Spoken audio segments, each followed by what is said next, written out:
Thank you very much, Simon. Thanks for those kind words, and thank you all for being here. We had no slides moving, so what do I need to do? Probably turn it on first. There we go. Okay. We wrote this book, as Simon said, that came out in early '08 about the changes that millennials would drive in American politics. And then the election happened pretty much in alignment with what we said in the book.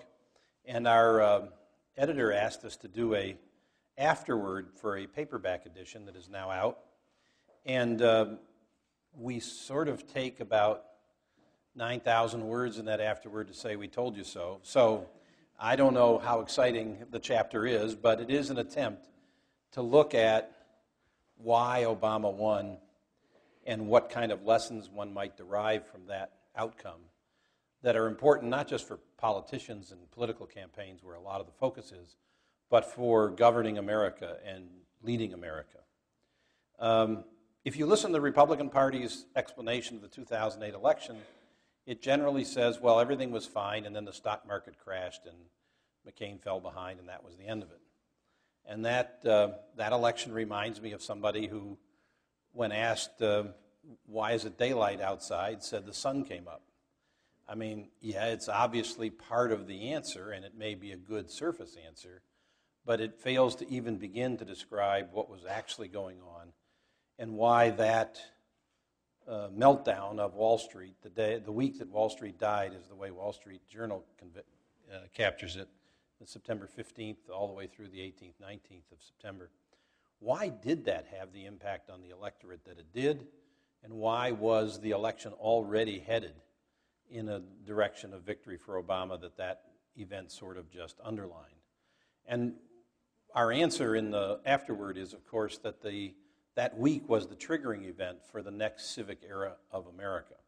And we had talked earlier in realignment theory about how every 40 years or so, America changes its political allegiances in terms of majority support for a particular party. And when we started, we used to have a question mark over there on '08. Now we can put the first blue bar up of what we suspect will be many.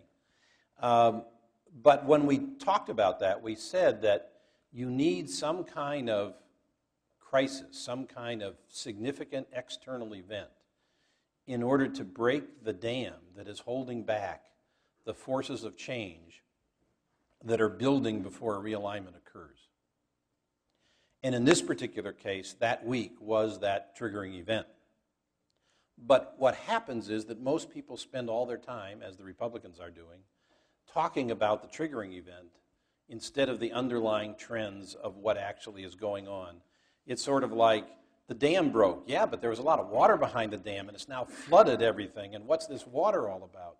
It's kind of important to understand that. And what we said in our basic theory of the book was that these realignments occur every 40 years as a result of a rise of a large new civic generation, very dynamic, not always a civic generation, a large dynamic generation, and a new communication technology that allows them to be mobilized almost without understanding by the rest of the country who may or may not be involved in that communication technology. Obviously, it's no big insight to say now that in 2008, that was the millennial generation, those 27 and under, who voted for President Obama 2-1, and the social networks that they used to mobilize themselves. Back when we wrote the book, we could say that by saying MySpace, YouTube. These days, you'd have to say Facebook, Twitter, and God knows what else. But it's all the same idea. It's a different way of communicating peer-to-peer, not top-down, not broadcast, not controlled messaging. And in this case, as in previous realignments, those changes cause significant differences in electoral results, which we've already seen, voting behavior, which we've already seen, and public policy, which we're just about to see. So people say, well, so what's going to happen? So first thing we would do is recommend you read your history books. We spend some time capturing some of that in our book, but obviously there's more to be said. This is actually the fourth. We are now living through the fourth civic realignment in American history. My co-author, Mike Hayes, who is a political scientist, has a PhD to prove it, his contribution to the literature is really in this book, in the sense that while political realignment theory has been around for a while, nobody until Mike has clearly documented that there are really two different types of realignment, one civic-minded, one ideologically oriented, based upon the two different types of generations from Strauss and Howe's theories of generational cycles. And so even though it happens every 40 years, these civic generations only come around every 80 years. And so if you're looking for American history analogs, you would need to go back 80 years and then 80 years again to the days of FDR and Lincoln. They do, however, reflect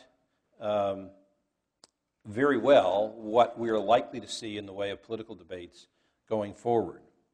The problem everybody has right now, at least not everybody, but many people have, in trying to understand when history is happening right in front of you, is the analogs they reach for are either Reagan or, in some more insightful cases, the Nixon realignment of 1968. And say, so see, this is how it went. Well, yes, that is how that idealist era realignment went. It has very little to do with civic era realignments. And there is very little polling data that extends prior to 1964, 1968.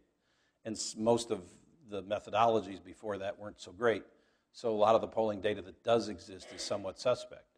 And so you'll see a lot of polling results analyzed over a 40-year time frame, which is all inside a previous ideological era, not a civic era. So without polls, but with some historical analogies, there are still lessons to be learned from this civic era. What you need to realize is the challenges are almost identical between the challenges that FDR and Lincoln faced. They took their political parties out of an electoral wilderness. In Lincoln's case, the very first time his political party won a national election, hadn't been around long enough to win many others. They were obviously in the middle of some of the worst crises the country's ever faced. I know there's a lot of conversation now about how bad the economy is. I like to call it the Great Recession to make sure people know it isn't a depression, but it's bad. And as a consequence of being given that crisis to deal with, they actually significantly revitalized and expanded national political institutions. So America in 1868 had very little resemblance to the America of 1848. The America of 1940 bore almost no relationship in how our economy was organized, the role of the federal government, the nature of population and work and life as compared to 1920. And when President Obama finishes his second term in 2016, this country will look nothing like the America of 1996 that we're so familiar with, because you have this complete generational and technological change that will change our politics, among many, many other things. By the way, if you're wondering about current events at all in this context, the latest political surveys from Pew on millennials show that they support the Obama administration's economic program, 54-39, and 63-29.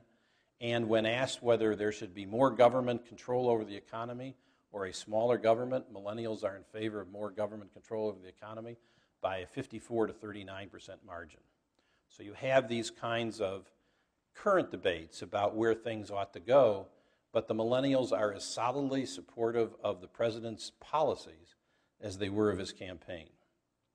Okay, one last thing on FDR and Lincoln, then we'll get to the 2008 election. It is, if you read the history books, eerie as to how much of a similarity there is between the political commentary of today and the political commentary of those days. When not yet President Lincoln in 1856 ran for office, he talked in the campaign at one point about the impossibility of a country that was half slave and half free existing. And his campaign advisors pulled him aside and said, don't use that line. You'll sound like an agitator who's trying to dissolve the Union. So, pull back from that rhetoric and that sort of futuristic, apocalyptic vision. And he did for a couple of years. And then in 1858, when he entered the historic debates with Senator Douglas, I always go Stevens, it's Stephen Douglas. When he entered into the debates with Senator Douglas, he told his same campaign advisors, back then they wouldn't have been called campaign advisors, that he had settled on the main argument he was going to make in those debates, and it was that a house divided against itself cannot stand. And they all said, "What, are you crazy? I mean, you'll never win. You'll never win." Well, of course, he did not win that campaign, but he did win the debate. He did win the presidency. One advisor told him, if you use that line, I don't think you should. You'll probably be president of the United States. And so it was that ability to express a vision of the future and stick to it that made him one of our greatest, if not the greatest presidents. And of course, many of you may not know that when FDR articulated a New Deal for the Forgotten Man, it was roundly opposed by most of the Democrats of that era as inciting class warfare. Where have we heard those lines before, right? And so you hear conversations about Obama's trying to do too much, the budget blueprint is overly ambitious, et cetera, et cetera.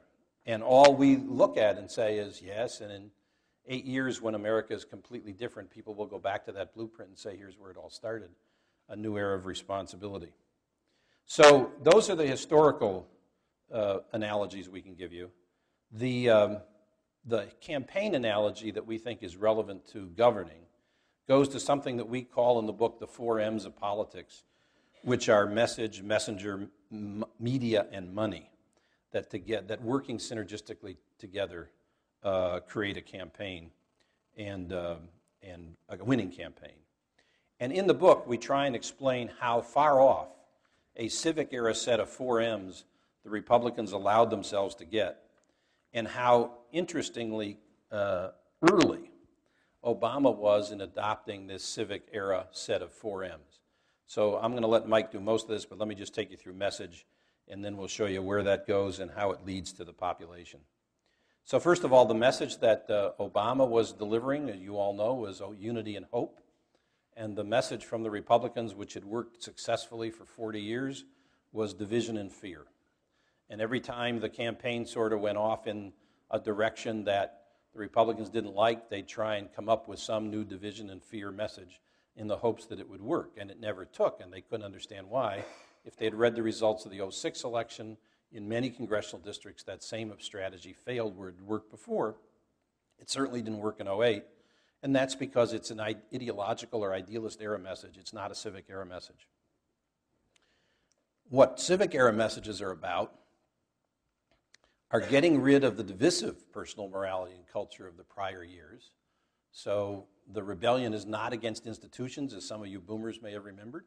It's against the culture and a desire to have a more unified culture, which post-campaign, not in the campaign, Obama has called the era of responsibility, and that's as good a name as any for something that's more about mutual concern as opposed to greed and individualism. But greed and individualism are popular in ideological eras. They just don't work in civic eras. And when the civic era arrived with the collapse of Wall Street, the message was way off course for the Republicans. They couldn't get back. The other thing that happens in civic eras is that there's a great deal of focus on economics, and economic inequality in particular. The idea of social issues, which is one piece of a divisive and fear message. You pick the name of the issue, whether it's on the social issue side, whether you're trying to divide people around immigration questions, as the Republicans thought they would in 2008, or in abortion or other kinds of debates of that kind. They don't work in civic eras. Prohibition was repealed within the first year of FDR's administration. The wet-dry debate that kept the Democrats from nominating a candidate for 120 ballots in the 1920s disappeared. And basically because, as the people booing Herbert Hoover at the opening day of the ball game said, we want beer. I mean, it's a tough economic environment, and you're just not interested in those kinds of lesser level questions. So what happens in civic eras is that the primacy of the federal government is enhanced over states' rights and to some degree over individual rights. There's a great deal of direction, strong direction from Washington on what should be done, and you get the creation of new institutions. And I can tick off a few of the ones that the campaign foreshadowed and you're now seeing come into play. I suspect the biggest one ultimately in changing America will be national service. Yesterday, I think the House passed the significant increase in national service resources, but it's only the beginning of what will be a major effort, and we, in our opinion, will ultimately lead to mandatory national service as part of American society. But you'll also hear, again, not always focused upon, the conversations on education and how we need to reform American education.